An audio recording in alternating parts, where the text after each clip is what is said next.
Good morning. My name is Lucy Amundsen, and I am a communication specialist here at Minnesota Pollution Control Agency. Thank you for joining us for this virtual roundtable on expanding recycling markets. But before I turn it over to our Commissioner Laura Bishop, I have just a couple housekeeping items. First off, this event is live streamed on MPCA's YouTube channel, so please note that by participating here this morning, you will be recorded and this is publicly available online. This presentation should run 30 minutes and then we'll have time for questions at the end. When we do ask questions, you can put questions in the chat box, but we really encourage you to raise your hand and ask questions aloud when it's time. And as a reminder, please mute your mic if you're not speaking. And with that, I turn it over to Commissioner Laura Bishop.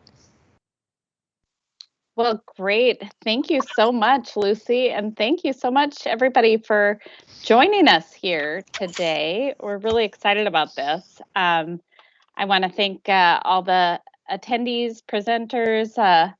Certainly, we have a few of our legislators that I know had RSVP'd. I'm not sure if they're able to join us right now, but they had RSVP'd. And so I want to recognize Representative Dean Erdahl and Representative Todd Lippert. We have constituents of theirs that are receiving awards today and that we're recognizing and spotlighting. So it's just great for our representatives to be joining us as well. With that, I want to just say that, the topic of recycling is kind of near and dear to my heart. I love it. And these grants really are wonderful in being able to expand markets, but also kind of that reuse point of building new materials and new items from what we recycle. I was kind of intimately involved with the Best Buy recycling program when I was Chief Sustainability Officer there. And one of the inspiring pieces of that program with its operations was that by the time I was leaving, items that we had received through that recycling program were being used full circle to create new HP printers with the recycled material that we had received in through the stores and through that program. So it's pretty exciting when you kind of see that loop and continuous loop and circular economy working. And that was something that we were really proud of there. And they are certainly over 2 billion pounds of recycled material for Best Buy nationwide now. And I was really proud to work with that program. For Minnesota, the recycling industry is critical to the health of Minnesota's environment and our economy. The public is widely aware of waste management P.E.C.E. and keeping trash from landfills, but many people may not understand the economic benefits of this. The recycling industry in Minnesota contributes $15 billion to the state's economy and accounts for 36,000 direct and indirect jobs. Recycling can be a challenging business. Operations sometimes struggle to find markets for the raw materials generated from recycled goods. The MPCA is helping these efforts through the new Recycling Market Development Grants program that was approved during the 2019 legislative session. And today's conversation really highlights the recipients of some of these grants for Minnesota recycling operations that are helping create stronger markets for recycled materials. These companies are finding ways to increase the value of raw materials. And the best part about this, they're creating jobs in doing so. We've awarded $400,000 total dollars, and each of the 4 grants range in the range of over $51,000 to just $150,000 to just under $150,000. So the 4 grants that we'll be talking about today. The projects funded by these grants aim to create more local demand for recyclable material, increase value for the raw products, and maintain or create jobs. I'm excited to talk more about this and share details of this good work with the legislators and industry leaders who are joining us today. And I think we have some media that would be joining us as well. The first portion of today's event is a conversation with recycling companies, and then we'll open it up to some media for questions. To begin, I'd like to thank our grant recipients and invite them to speak for themselves about their funded projects, as well as some of the challenges and opportunities that exist within the recycling industry. So first off, I'd like to begin with Donnie Hopp. Donnie is the president of P.E.C.E. P.E.C.E. Recycling from Cosmos, Minnesota. He will tell you about his company's grant project, recycling vinyl tape and cardboard rolls. I'll turn it back to you, Donnie. Thank you.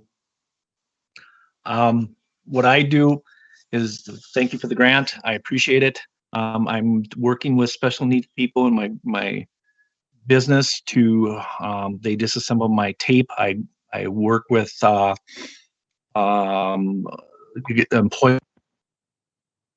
employees for the special needs group range from 200 to 300 people through the state of Minnesota. I got a baler, a forklift, and a shredder to shred the tape up. The company's excited because it's over 2 million pounds a year that they won't have to incinerate, and they plan to go greener with us, with more product coming to our facility. That's kind of what I do.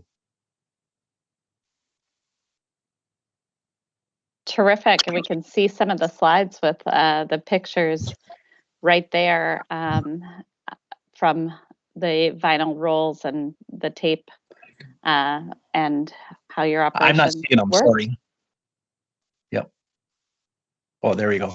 Yep, the baler is for the cords and the 5-gallon drums. After we use them, we just there, and then we were able to market that. And we actually use the cords for a farmer who uses it as bedding. So it's everything that we do is 100% recyclable from every aspect of what we do. We don't landfill nothing.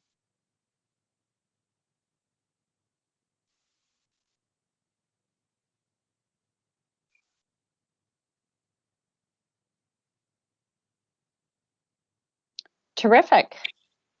Thank you, Donnie.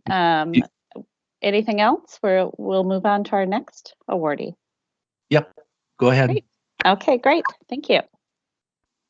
So our next awardee that I'd like to invite to speak is project manager of Northfield Curbside Compost Cooperative in Northfield, Minnesota. So Helen Forsythe, I would like to welcome you and to speak about the innovations that you're making from this recycling market grant. Welcome, Helen. Thank you so much. Great to be here. My name is Helen Forsythe, and I'm a part of Northfield Curbside Compost Cooperative. We are a residential compost collection service operating in Northfield and Dundas.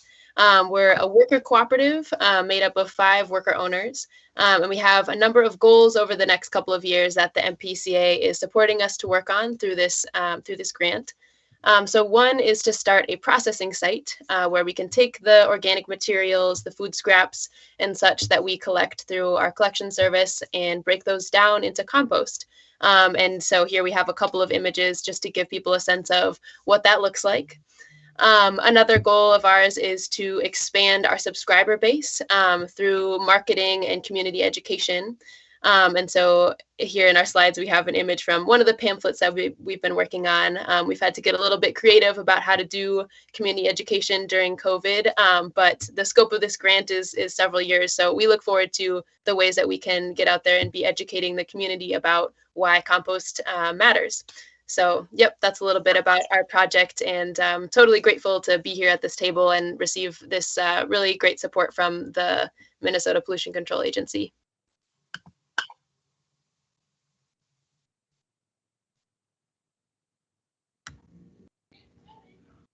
Terrific. And I love seeing the pumpkins there at the end. Okay, so for next up, we'd like to welcome to the conversation from Little Falls, Minnesota, Pamela Baltes, the Executive Director of Employment Enterprises, to tell us about the recycled glass project that they have. Welcome, Pam. Hi, thank you so much, Commissioner, for having us. We're happy to be here today and excited to have received the grant. We are a day training and habilitation program for people with disabilities, serving about 140 in central Minnesota. Our goal is to get people employed in the community, and we do that through individual placement at work teams and then in our recycling program. Our recycling program, we recycle tin, aluminum, paper, cardboard, and glass. And this particular project is to recycle glass to make it more marketable. So the grant has allowed us to purchase a variety of equipment that will grind the glass down into different levels of sand grit that can be used for sandblasting. And we have a local partner who has agreed to purchase anything we can produce at the grit levels that we need. So we're getting ready to kick off our first step, ordering the first piece of equipment we call Geraldine. She will start the process and get that knocked down to small cullets, and eventually with a hammer mill, and then the screener will produce the sand. So that is our project, and we're grateful to Minnesota Pollution Control for allowing us this opportunity. And thank you for having us today. Thank you so much. Geraldine with the glass grit. That's great. A lot of G's. Thank you. Perfect. And lastly, we have Jeff Grunenwald, owner of Greenforest Recycling in Brainerd, to tell us about their mixed paper project. Jeff, welcome. All right, thank you very much. Our grant money went to producing equipment that will go toward upcycling mixed paper and newspaper that comes from recycling companies and businesses to create a product that end users can readily use. Examples of end users include companies that make insulation, egg cartons, ceiling tile, and molded fiber. This process will help increase the value of the mixed paper, newspaper coming from the recycling facilities. As we upcycle this material, we're able to get better value, so we can pass that on in order to keep the material coming our direction for the end users. But the demand for this type of paper is ever increasing. I get calls every day wondering when this thing will be up and running, and with that increase in demand, we're going to need to move to 3 shifts out of our Brainerd location, and we'll look at adding about 6 to 10 jobs in our area. And again, I appreciate everything that MPCA did for this, and it's going to be an exciting program. Thank you. That's terrific. I thought we would have a little bit of a roundtable discussion now, and see if we can have a discussion here. I think if you're on mute, Donnie and Pam and Jeff and Helen, you can unmute when you're talking, and we can ask some questions. I mean, my first question really, and I think I'll direct them to different people, and certainly everybody can weigh in to have a discussion, but the question really is about the barriers that you see to businesses to expand recycling markets. And Pam, do you want to talk a little bit first about some of the barriers that you've seen on expanding recycling markets? Certainly, the biggest barrier that we have is the limited space we have. We would have gone with larger equipment to handle a higher bulk, but we just don't have the room in our facility nor the dollars to buy another building somewhere. So operational space is a big deal for us. Yeah, I bet. What about you, Donnie? What kind of things are you seeing? I have seen that of course it's the markets. The other things is this, that there's so much stuff out there that they're landfilling. I really wish we could find ways to do it appropriately, not go in the landfills. Yeah. Right. I think that's a good point. Jeff, anything you'd want to add to that? I think there's a lot of misconceptions about the markets. When COVID first hit, and the shelves in the stores were bare, no toilet paper, no paper towels, we couldn't keep a piece of paper on the floor. The demand for our material was so much that all the mills were pre-ordering to make more toilet paper and paper towel. It continues to be that way. It slowed down just a titch in that everyone's trying to restock and get back to where normal level should be. However long that'll take. But with the people in this group that won the awards, it's taken it to that next level that we need to move forward on in recycling, and instead of just looking at something and say, oh, it's just going to be landfill. I applaud these people for taking the next level and say, hey, we can do something about this and make a difference. Yeah, and make something new and see if we can't create a little bit more demand for those products. Oh, what about you, Helen? Anything you'd want to add?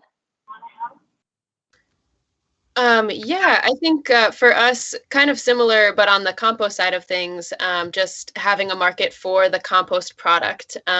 I think anything that Minnesota can do to encourage institutions to buy compost, anything the state can do to be using and purchasing and encouraging this product would be really helpful, since it's a valuable soil amendment, and that will be helpful for people who are processing organic waste into compost. Terrific. Anyone else want to comment on that remaining question? You guys all kind of chimed in on this, which is great, but if you have anything more that you want to add. Oh, Jeff, you're muted.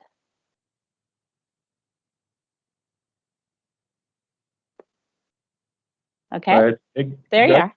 Guy could go on forever on some of the new things that are coming, some of the markets in recycling, from ocean plastic to you name it. It's exciting times for recycling, and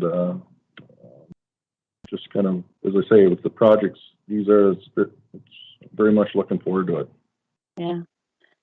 Well, we need you guys, so thank you for your commitments, as well as your commitment to new jobs here in the state and your expansions. I think it's really important. So thank you. What more do you think that the state could do to support growth in the recycling sector? Helen, do you want to start on that? What do you think?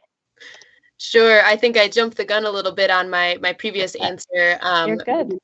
More related to this question here, but yeah, again, just anything that the state can be doing within different institutions to encourage the use of compost would be really useful for compost processors in the state of Minnesota. Yeah, of course.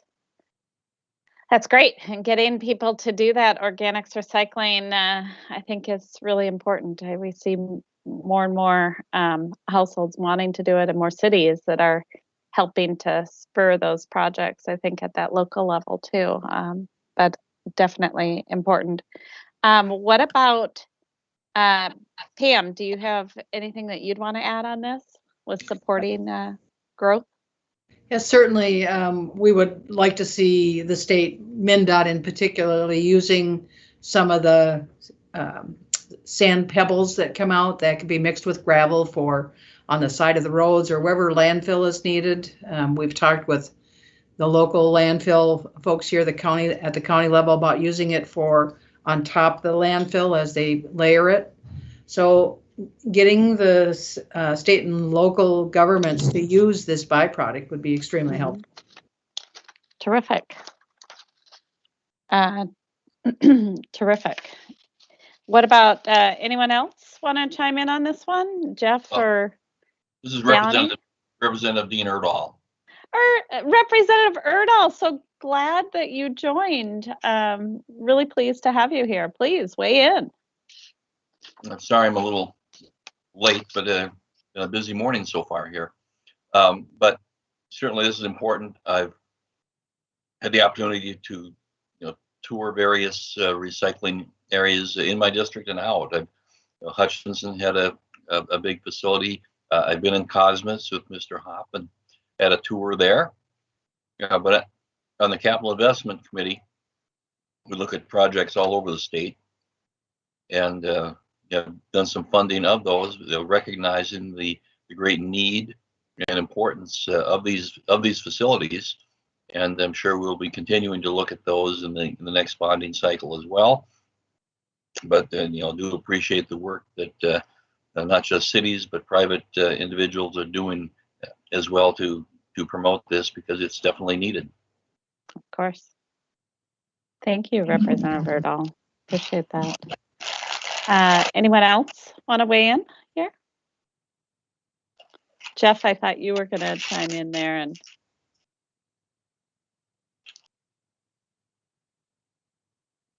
No, I'm sorry. okay.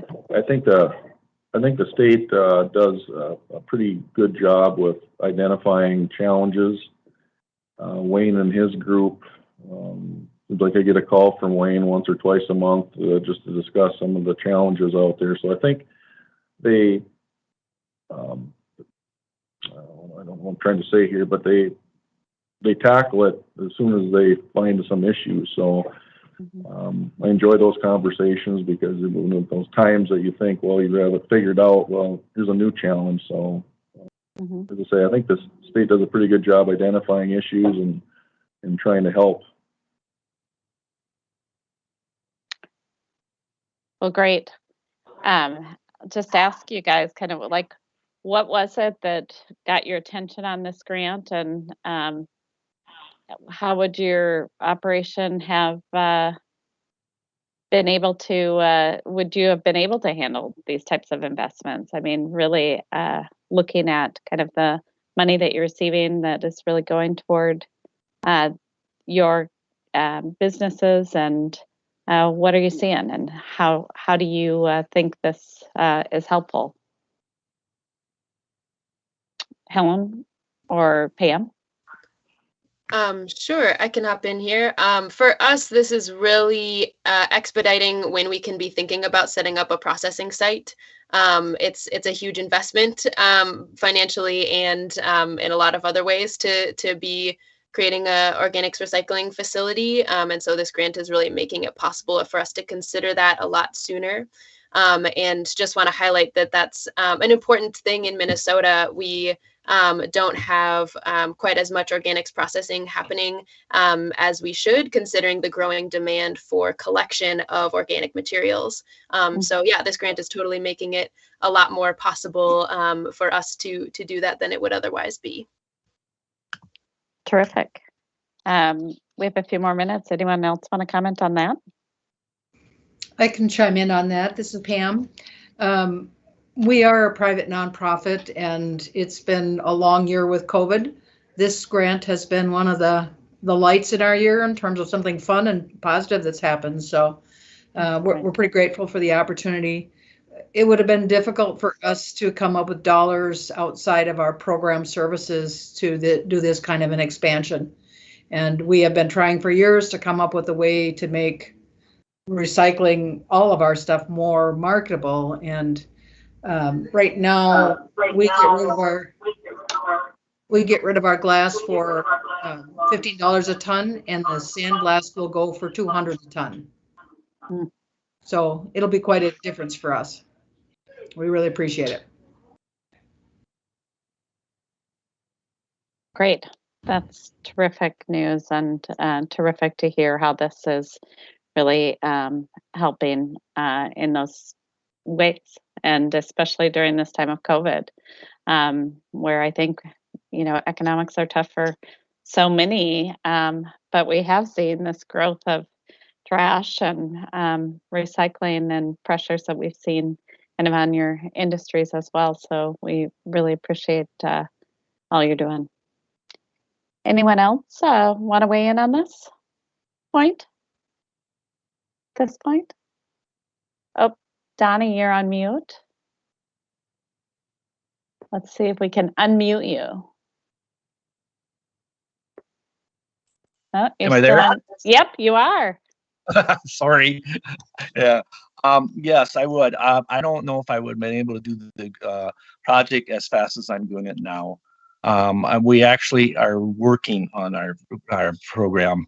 I delivered a bunch of stuff to the special needs groups down in Southwest Minnesota, to Canby, to Tyler, to Pipestone, to Marshall, and I've talked to 2 other groups that possibly want to do it starting next week.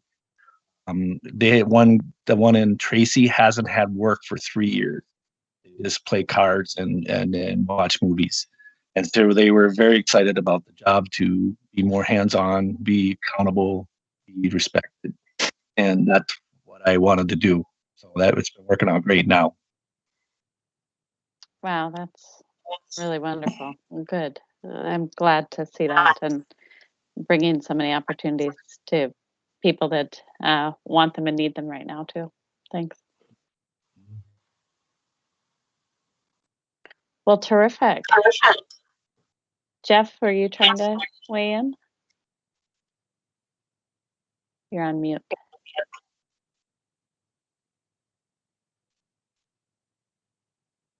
There. Hello, can you hear me now? Mm-hmm. Yes. Like this, the grant money helped push our project over the edge. We had a couple components already in place, and probably would have taken another year and a half to get funding set up for it. But this put us in the present instead of the future, so it's much appreciated. Well, that's great huge. program. Thank you. That's huge. Well, I'm glad that the legislature obviously funded this, and that we could operationalize, and we could see you all operationalize it, right? Thank you very much for that. I think at this point, I'll turn it over to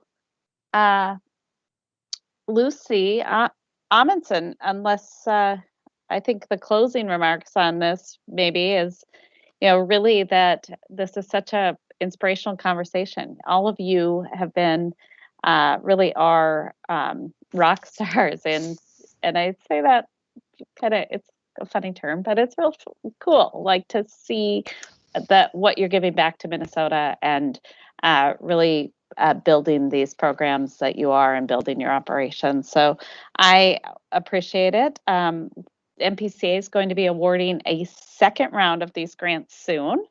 And I look forward to really seeing those projects too.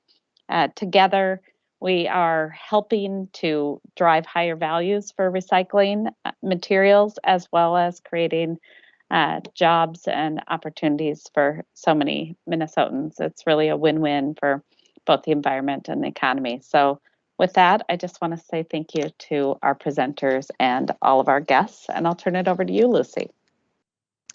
Thank you, Commissioner. This was a really fun conversation. Now we'd like to open up the roundtable for questions from the media. If you want to ask a question, in your top bar, you should see a hand-shaped icon. If you're joining us on a mobile app, you might have to go to those 3 dots first, and in the menu, there's a little hand. So if you would like, if we have some media questions, we would love for you to be able to ask our guests.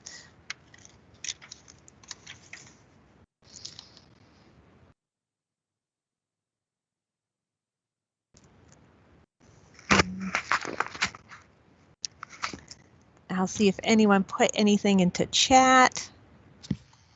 It looks like there's one hand raised here, Lucy. Oh, I am unable to see that. D to pass, maybe? All right. Could identify yourself?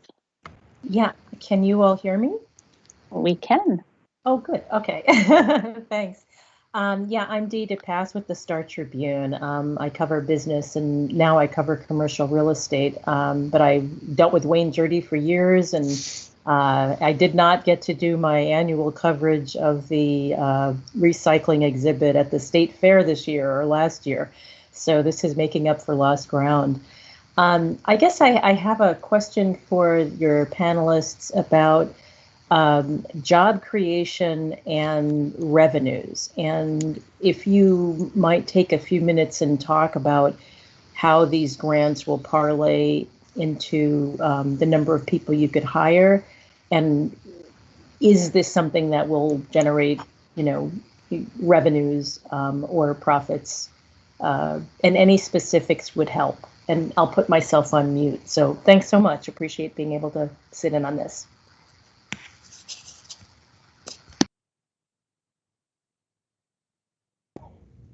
I can answer that question for us. The nature of our business is jobs and training program for people with disabilities. And this will create numerous opportunities for them to earn a wage. We expect this project to run from 8:30 in the morning till 6:30 in the evening. We run 2 shifts. So we would anticipate 4 or 5 individuals working in this area at any one time throughout the day in 1 to 2 hour shifts. Our individuals also work in the community on crews, so we rotate people through that. So it's creating a fair number of jobs, and we certainly hope it's going to generate revenue. That's the goal. So.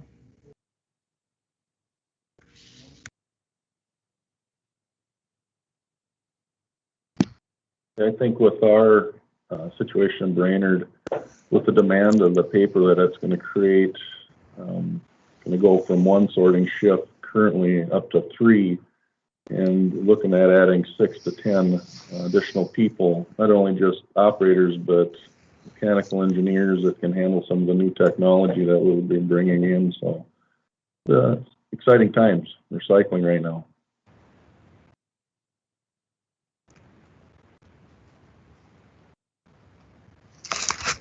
Would anyone else like to add to Dee's answer? No? I did see that Sarah had her hand up. Sarah, would you like to ask your question? Hi, yes, thank you so much. My name is Sarah Kocher. I'm a reporter with the St. Cloud Times.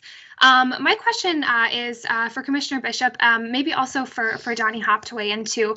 My understanding is that nationally there's still concern related specifically to plastics use and the challenges in recycling that material specifically. So I was curious if you had proposals for grants related to market development in plastics recycling, and whether you see potential movement towards solutions in that realm.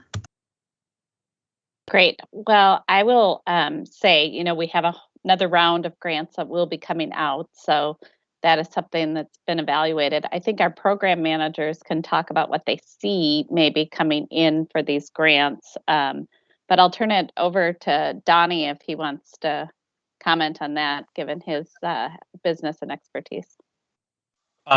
Yes. Can you hear me? Okay. Sorry. We work with the company that's actually going to take the vinyl tape back. They're able to market it to make vinyl hoses for garden hoses. With this, we got a phone call down from Ohio wondering if we could decor their tape. So we're actually bringing revenue from out of state into the state of Minnesota, creating more jobs. I hired 3. I anticipate to hire at least 10 more people within the next year and a half with the growth that we're doing. But we're growing out of our facility, so I'm hoping to find another facility in the area to do more of the stuff that we want to do. We got 2 other projects coming up that we're very excited to do, and we might not. Did that answer it?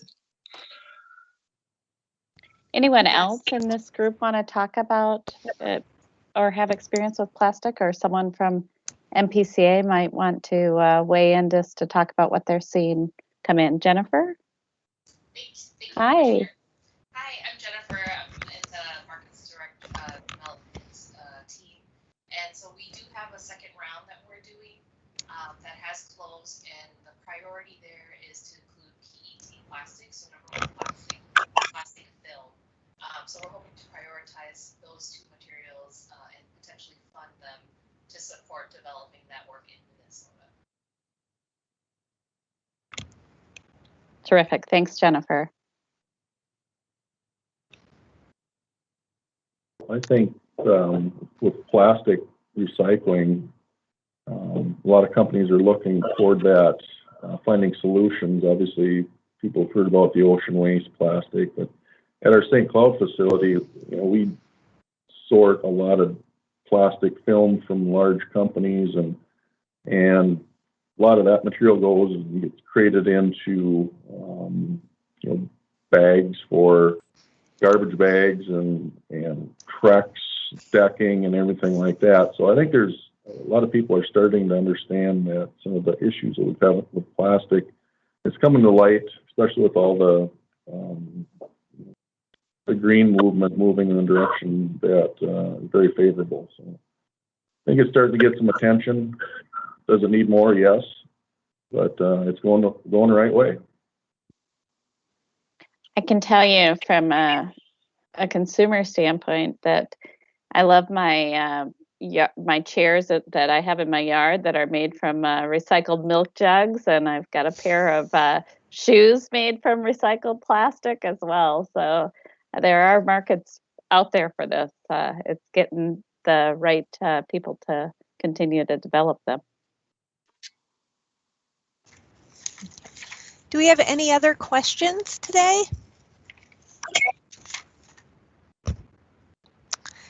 If not, we could conclude this roundtable, and if there are additional questions, everyone on this meeting has my phone number or email, and feel free to follow up, and I would be happy to get you in touch with any of our presenters today. So thank you very much for attending this virtual roundtable today, and we hope that you will come to our next one. Special thank you to everybody, and thank you, Representative Erdahl, for joining us too. Thank you.